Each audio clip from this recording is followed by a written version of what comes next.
What is gentle parenting and why is it so popular on social media? Is it really the answer to all our parenting problems? Are there any negative effects that it can have on our children or us as parents? In today's episode, we're grappling with this modern trend and trying to reconcile it with our own experiences as parents and former educators, while also keeping an open mind and reflecting on how we can grow. This is the Balanced Family Podcast with Ben and Jessica. There's a lot to balance when you have a family: marriage, kids, health, career, while you're trying to balance all the opinions out there on how to do things right. Today, we'll cut through the noise, tackle hard questions, and share stories as we try to get to the heart of the things that really matter. Do you know what this title's from? You know, it's Gentle Parenting, the good, the bad, and the ugly. I actually don't know. You don't know what what's that phrase that cultural reference?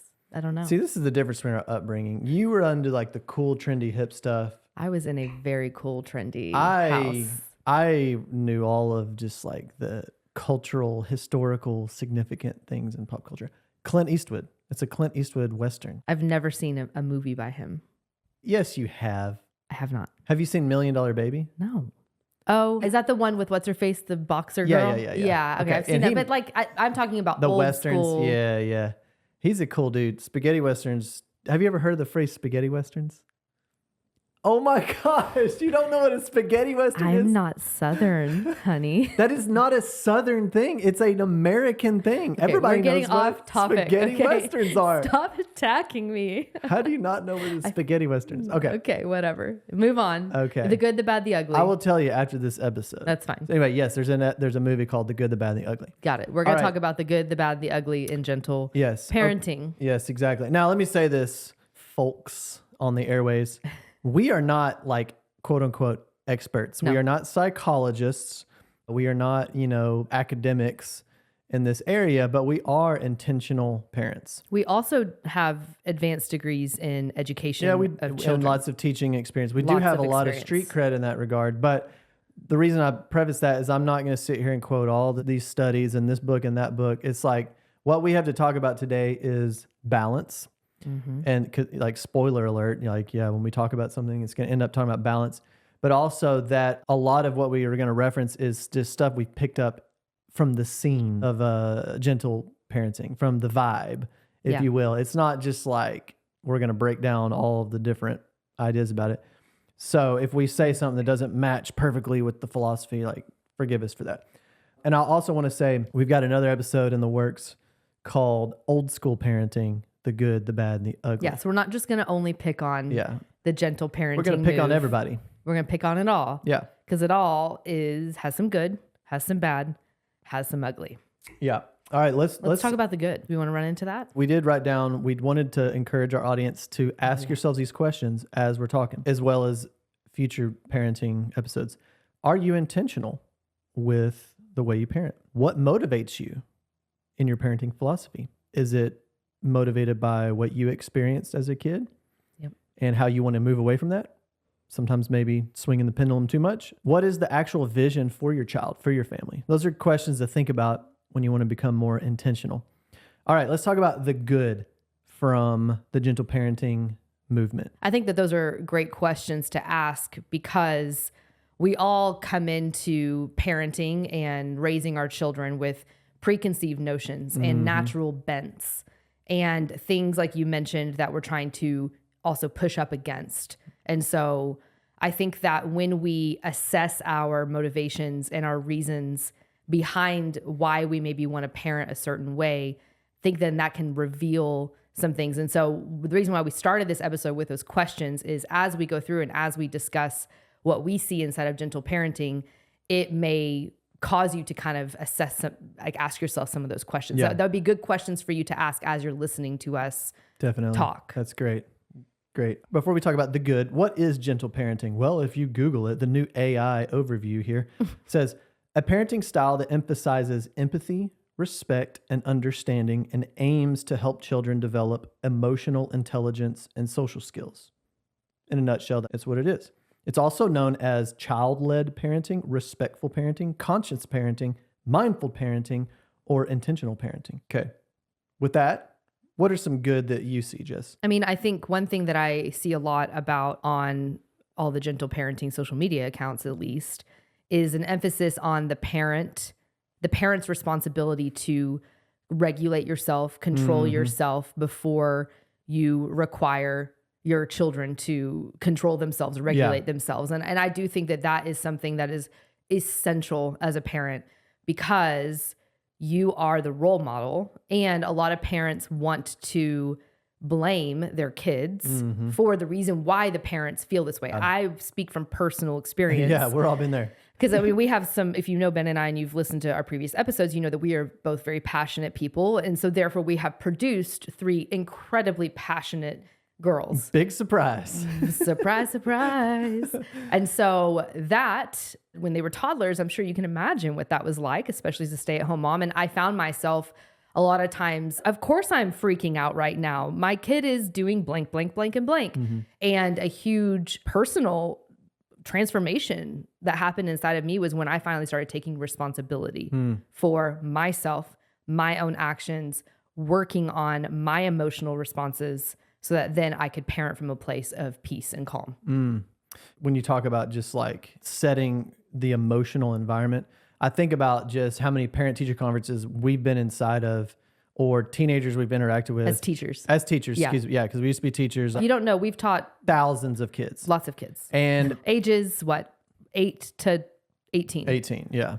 Roughly. Well, and you can just tell when in a parent-teacher conference as a teenager, you can just read the emotional environment of their home just by the way that almost immediately. Yeah, the tip of the iceberg is showing right there in the parent-teacher conference. Yeah. You're like, wow, none of y'all have the ability to regulate your emotions. You're just so frustrated at each other all the time. Parents set the tone emotionally. And that's a good thing about the gentle parenting movement, is that's really shifting that responsibility on them. It's like, quit blaming your kid for everything. So that's one good thing. Some things I wrote down was just in general, it pushes against the quote unquote mainstream parenting, or what I would call old school parenting, or in the psychology where I used to teach psychology. And when we taught parenting styles, you talked about authoritarian. So authoritarian parenting, is just like ruthless. My way or the highway. Rule with an iron fist, very arbitrary. It's just about control. And people push back against that and see that there needs to be humanity in the household. So I get that.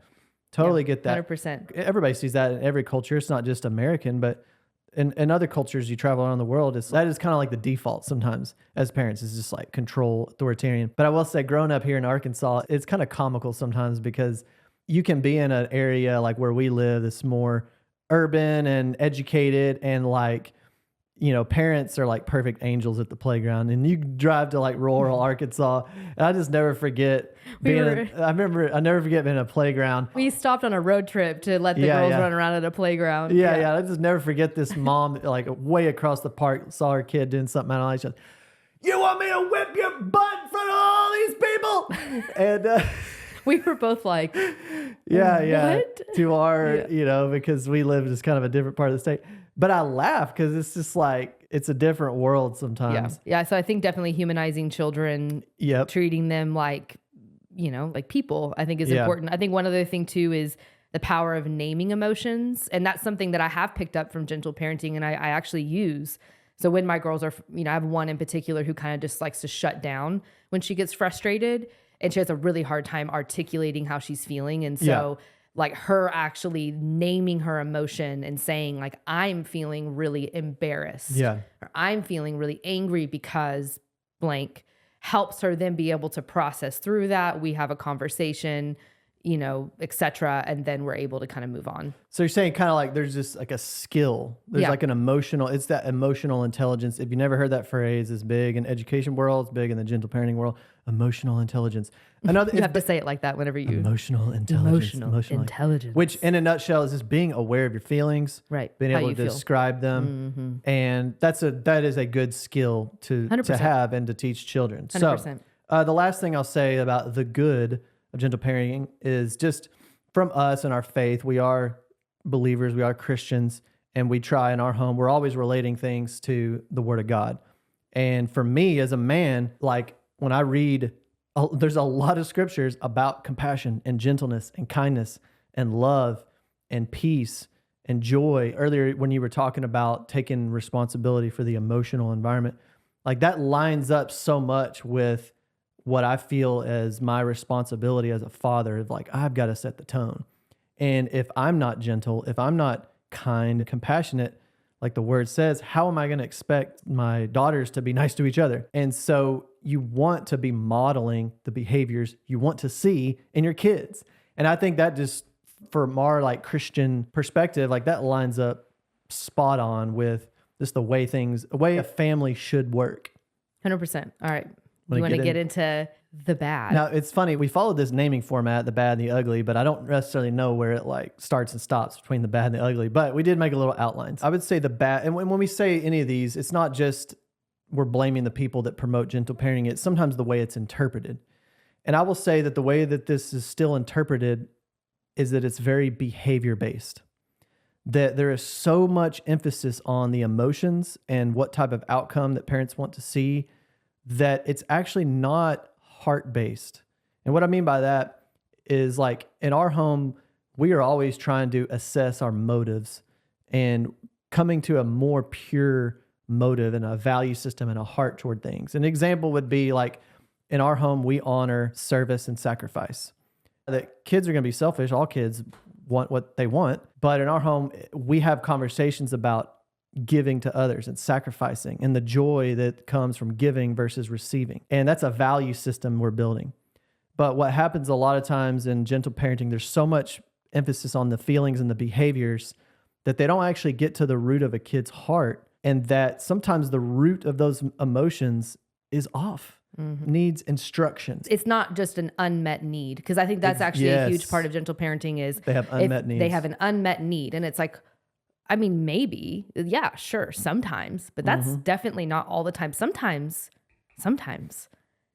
they are little stinkers. Little stinkers. I mean, like, come on now. Yeah. Like, really? And like, yeah. And I will get to some of those examples on the ugly section. I'll just wrap up that thought with just like the problem with pretty much every parenting philosophy is that parents are too focused on the externals and the behavior. How do I change the behavior? How do I stop the tantrum? How do I get kids to calm down? How do I get my kid to, say yes, sir, yes, ma'am? It's like your focus is on externals. It's not on the internal. That's what you as a parent are shaping and instructing and shepherding their entire life. Right. And it is not this input-output process. It takes time. It's messy. And every kid's different and struggles with different things. And you have to know their heart, because I think that there could be kids that are perfect angels and come across as incredibly emotionally regulated, et cetera, and their heart, they're actually doing things on the sly. They're actually kind of being mean, but they're being really secretive about it. I mean, that happens all the time. Exactly. And so you might look at them and be like, oh, wow, they're so perfect. And then as they get older, their heart has never been addressed. Yeah. The parents have never been really looking intentionally at what the heart position is behind any of these sets of behaviors, aren't really cluing in on some of that. And then they become a teenager. Yeah. And then things explode. A lot of kids don't even have super huge emotions. Yeah. And some kids don't. And I don't know what that's like. Let me look at it. All right. Here's the next bad element. A lot of what I see on social media is developmentally inappropriate. I think about that one reel I saw. I'm not going to name the creator. Okay. But so ridiculous. So they were on a hike. Yeah. And this is an 18-month-old. Yeah. Okay. And who doesn't speak English quite yet. Does not speak very well. And this 18-month-old does not want to get in the hiking carrier. And so the mom is, trying. And so, I mean, the 18-month-old is absolutely throwing a massive tantrum in the middle of the hiking trail. They're trying to have this big epic in hike. the video, they're videoing this too, which I'm also just, anyway. Yeah. Side comment. So there's people like walking around this kid that's just tantruming, and the mom is sitting there in the trail, like trying to co-regulate with, I'm sorry, it's just like so insane. It is so inappropriate. Co-regulating with her 18-month-old. I see that you are so upset that you don't want to, she's just talking full sentences, complex sentences, compound complex sentences to this 18-month-old who's just looking at her.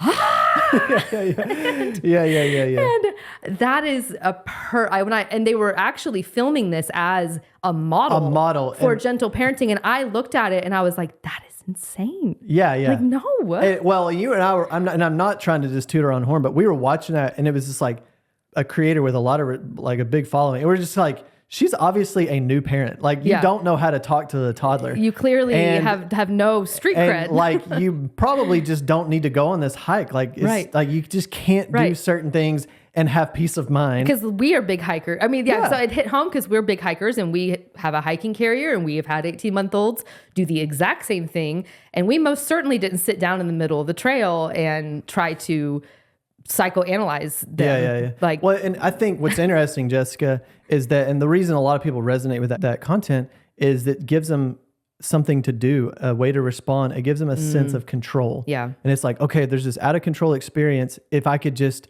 know how this perfect sequence of things to talk them through and affirm their emotions, it deep down in the heart of the parent is still this desire to like control the situation. But there's so much in parenthood you just can't control. Right. And there are times you got to pack up the car and go home and put your kid down for a nap because they're tired. Right. And they're not here to listen to you affirm their feelings.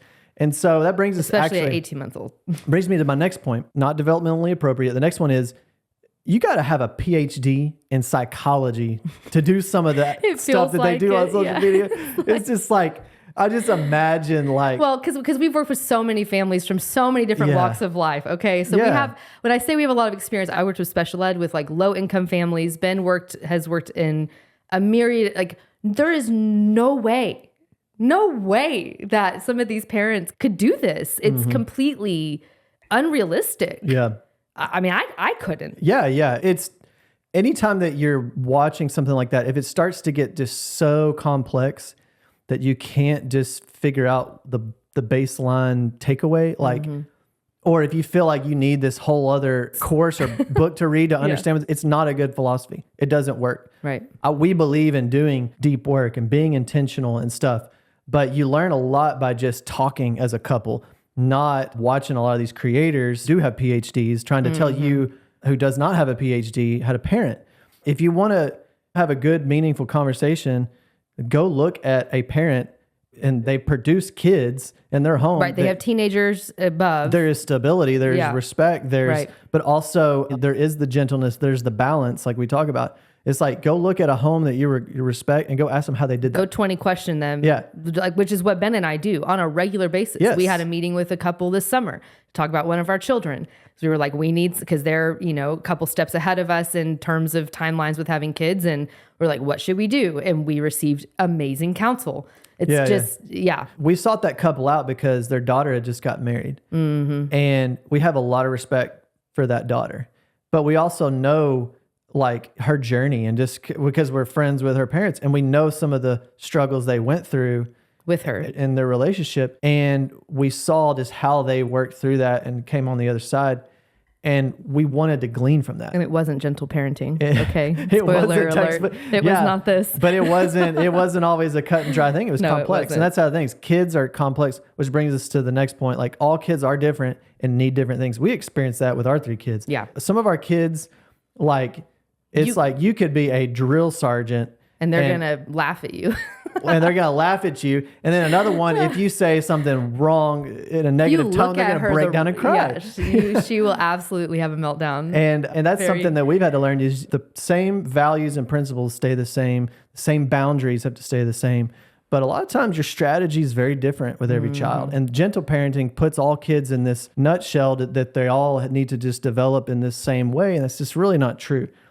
Last, before we go into the ugly section, I would just say that the foundational philosophy for a lot of gentle parenting is just philosophically wrong from our vantage point. And the number one philosophy is that we're all just so good inside. And I understand the heart behind that because the world is a hostile place. Yeah, makes you feel like you are a piece of trash. Yeah, the world is very hostile and that there's baggage being in this world. But the reason that's a wrong philosophy is that we actually are not all good inside. We actually are selfish. We actually do have motives that are not in other people's interests. And we'll operate from a philosophy, not that, we're all just so good inside. And if we can realize it, all our problems are fixed. In our home, we all need grace. We all need mercy because we are all aware that we're not perfect. Yeah. And that's the philosophy we adopted in our home. And of course, is very much based in what we believe about Christ. The whole basis of Christ was that, yeah, you're not good enough. And that's why there's so much mercy and grace provided for you. Now you can be transformed and your heart can change. And now you can show other people that same mercy and grace. But if you're always convincing yourself of how good you are and how good other people are, you're not truly able to give people mercy, give people grace. And that's what the world needs more of. Agreed. 100%.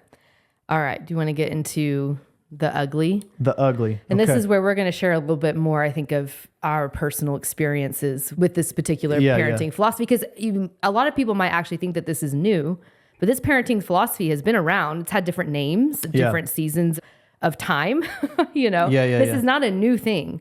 And for us as former educators, and just like I said, we've worked with a lot of kids, we have seen on the teenager side of things, like no one ever shows on social media these gentle parented kids when they turn 14. Like you don't see that. Right. And we did, like as teachers, we absolutely did. And I would love to actually start out with my story. So I have a story. One time I had a parent meeting about a kid that was making bad choices. He was a boy.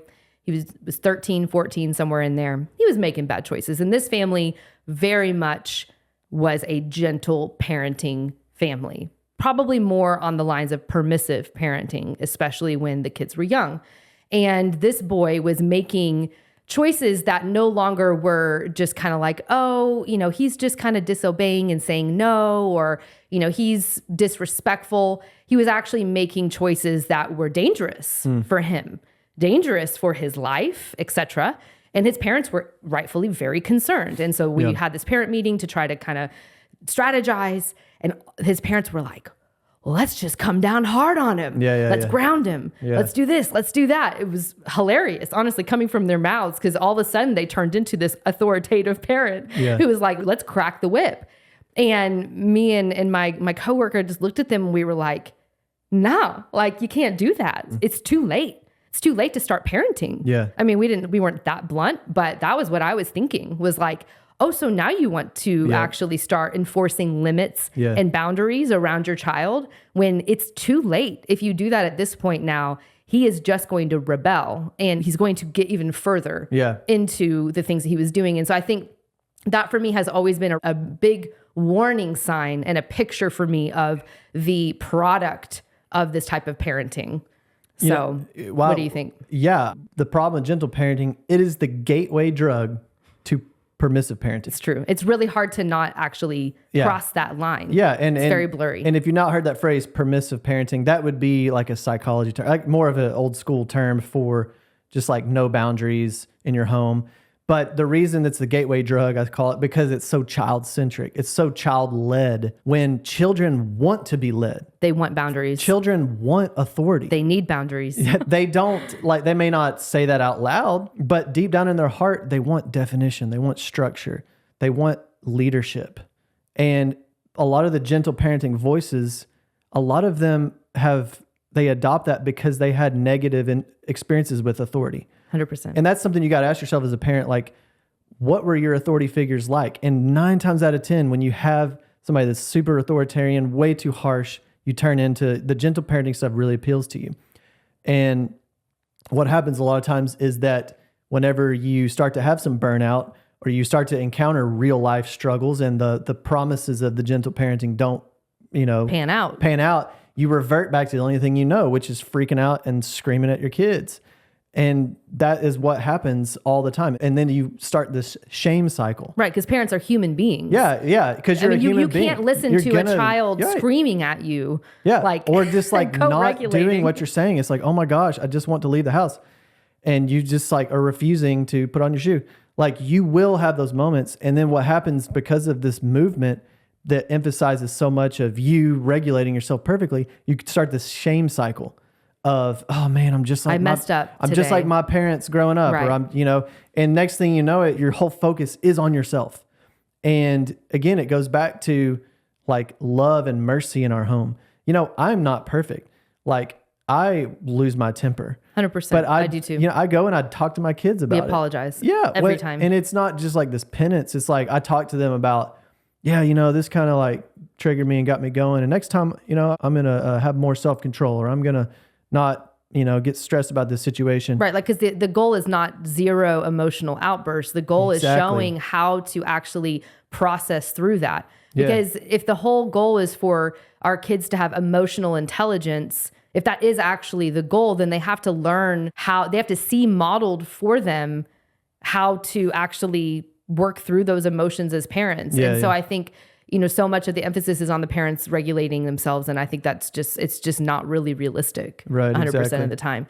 And without boundaries, I should find this study, but I remember this study that they did with toddlers where they had two different scenarios. One scenario were toddlers playing in a fenced off playground. And then the other scenario was toddlers playing in an unfenced playground. And the toddlers that played in the fenced in playground they were going all over the place. They were just doing more risky play, but in a good way. You know, they were just having so much more fun. The toddlers without the fence were timid. They weren't really playing. They were clearly like not handling it well. And the authors of this study just said, basically, the point was toddlers need boundaries. Like, boundaries are so incredibly important for their sense, for their feeling of safety. Absolutely. They don't feel safe without boundaries. And so then that can translate into your parenting, where you understand that your role is not to just emotionally regulate your kid. Your responsibility is to give them clear boundaries with natural consequences. There has to be consequences for crossing those boundaries. And they don't have to be mean. They don't have to be intense. They don't have to include yelling, but there should be a boundary. The gentle parenting movement is very anti-rewards, anti-punishment. And if you put a label on it like punishment and reward, if you put that label on it, it's like, nobody wants a punishing environment. But it's not about punishment, it's about boundaries. That is how the world works. There are boundaries and there are consequences for your actions. And there are quote unquote rewards for doing certain things and working hard and changing and producing certain things in your life. And that's what it's like. It's not that you're dumbing your kid down. It's about what is developmentally appropriate. At those young ages, kids need concrete things. They don't need you to give them a dissertation about their emotional intelligence at the age of 2. It's like they need hard boundaries and then make them very clear, and there'll be clear consequences when they don't. And they need clear consequences when they are learning things that you value in your home, like respect for authority or like kindness toward your siblings. Like we point out to our kids when they've unknowingly done stuff like hits the target, like maybe they just had a really good response to their sister about something they could have got frustrated with. It's like we honor that in our home. And is that a reward? I don't know. To me, it's just highlighting something important to us. But we also have used rewards in our home because for some of our kids, because they've just needed something extrinsic to like bring them awareness of the thing they're trying to work on. And there's nothing wrong with that. And yes, it can get out of hand and it be too like external focused. But the point is, it doesn't have to be super complicated. I think another big thing that I've read in Gentle Parenting is that basically the idea is that you show your child respect and then they then in turn will respect you. And what I want to say to that is that's actually just not like how it works. Children respect you when you're a leader. They're not respecting you because they feel seen or they feel heard or they feel respected. They respect you because they feel safe with you, because you are a fair and clear leader inside of their life. That is how you build respect. Of course, you don't build respect by yelling at them. I'm not saying, and that's what we talk about with the authoritative side of things, but a parent should not, children want to feel led, and ultimately every person does not want the attention to always be on themselves. That does not build respect. Yeah, it's so true that authority has to be the foundation for respect. You don't magically respect somebody before you've viewed them as an authority figure, particularly I'm talking about as parents. And I think parents are so insecure to take that role of an authority. They don't even like using the word authority. Yeah, it's like a dirty word. Right. You got to question, if you do struggle with that, like, why is that? Is it because of our culture where individualism and just like, we're so terrified of also dictators. We're so terrified of the abuse of power. We don't want to be controlled. Yeah. We're so scared of the abuse of authority that we don't take the role of authority when we need to. And therefore, kids don't have the models in their life and the boundaries and the structures in their life. And I've seen it plenty of times that children in a more permissive or kind of like boundaryless home, like they do resent parents for it. Or they look back and wish they had more of a strong leader in their home. And on the same token, people look, if they have a harsh experience of authority, they look back and definitely wish they had a different experience, which is what we're going to talk about when we get to the old school parenting episode, the good, the bad, the ugly of that. The last thing I want to say about gentle parenting, though, is that there's more and more studies coming out and people writing about how the hyper awareness of the emotional life is actually causing children to become more anxious. It's almost like hypochondria. If you're always naming, if every time a kid has a sniffle and you're, well, you might have the flu or you might have this disease or condition, you'll create hypochondria in a child, right? It's just like, oh my gosh, I have this thing. That's what's happening right now in our hyper awareness emotional world, where parents are talking about feeling so much that kids are then like, well, what if I have anxiety? What if I'm depressed? What if I'm bipolar? Especially as they get older. Yeah. As they get older, right. They've been taught since the ground, day one, that the emotional life is supreme. But when you really understand the emotional life and just how it ebbs and flows and changes with the weather and your sleep patterns, I mean, it's like there's so much more to a person than their feelings. Emotions should be put in their place. Exactly. And it all comes back to balance. It does come back to balance. And I think that when you are thinking about your parenting and thinking about who do you want your children to be when they grow up, and really looking at the parenting philosophies that you are interested in and asking yourself, will this parenting philosophy help this individual child develop and become the person that they're called to be? Mm-hmm. Because at the end of the day, and I'll end with this, every child is unique. Every child is individual, and you have to tailor your parenting. Every time you have a new child, you have to change in some ways your parenting. And so there might be aspects of every single type of parenting style out there that you might want to pull from. And honestly, that's what we do. We pull from all kinds of things. For us, though, our main source of information would be the Word of God as Christians. We also pull from all kinds of different philosophies. But at the end of the day, everything we do is, our goal is the end in mind. Our goal is when our kids are 18 and they're out of the house, who do we want them to be? And we want them to be children or adults who understand boundaries, who understand self-control, who do understand regulation, but they also are able to be emotionally intelligent and be able to be kind and gracious, etc., to other people. It's both. So if you're listening and you're a parent of young kids, or maybe you're older kids and you're reflecting on your past, it's like depressurize yourself. Take the pressure off. Realize that as long as you're being intentional and you're talking with your spouse about how you can change things and improve and build, like that's what's important. Yeah. And at the heart of gentle parenting, which I do respect, is that just quit being a jerk to your kids. I mean, that's at the heart of it. It's like, don't be a jerk. Don't be mean. And so, but there's actually just so much more to parenting though, too. And there is. So anyway, we hope that you found this helpful. We're going to be, we'll come back to this, I'm sure, in the future, parenting styles and what we've gleaned from different people in our lives. So anyway, signing off. All right, toodaloo. Thank you so much for listening today. It would mean so much to us if you left a review on Spotify, Apple Podcasts, or wherever you heard this. And let us know your thoughts on today's episode by leaving a comment on Spotify or YouTube, where you can also watch these episodes.